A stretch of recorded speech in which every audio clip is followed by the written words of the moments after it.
সকল ফাইনেলি ভাল খবৰ আহি গ'ল। মুখ্যমন্ত্ৰী মহোদয়ে আজি ঘোষণা কৰিলে যে অসম পুলিচৰ নতুন পদ আহিব এইকেইদিনৰ ভিতৰতে, অৰ্থাৎ অক্টোবৰ মাহতে আহিব নতুন পদ। মুখ্যমন্ত্ৰী মহোদয়ে ঘোষণা কৰিলে অসম পুলিচৰ নিউ ভেকেঞ্চি আৰু ইণ্টাৰভিউ হ'ব নৱেম্বৰ মাহত। 2026 নাপায়গৈ, এই বৰ্ষতে আহিব আৰু কেইটামান দিন। অক্টোবৰ মাহত নিউ ভেকেঞ্চি আহি যাব, নৱেম্বৰ মাহত ইণ্টাৰভিউ চলি যাব। বহুত বেছি ভাল খবৰ। বহুত কেণ্ডিডেটে এইবাৰ ৱেইট কৰি আছে। গতিকে যিমানখিনি কেণ্ডিডেটে ৱেইট কৰি আছে তেওঁলোকৰ বাবে ভাল খবৰ, আৰু যিমানখিনি কেণ্ডিডেটে অকণমান পইণ্টত মাৰ খাই আছে তেওঁলোকৰ বাবেও ভাল খবৰ।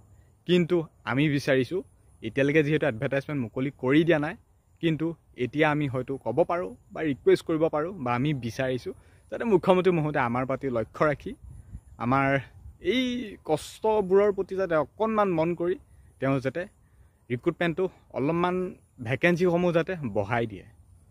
এতিয়া বা ইয়াৰ আগত যিমানখিনি ভেকেঞ্চি দিছিল বা এতিয়া যি দিবলৈ গৈ আছে, সেই দিবলৈ গৈ থকা ভেকেঞ্চিখিনি যাতে অলপমান সৰহ কৰি দিয়ে, তেতিয়া ভাল লাগে।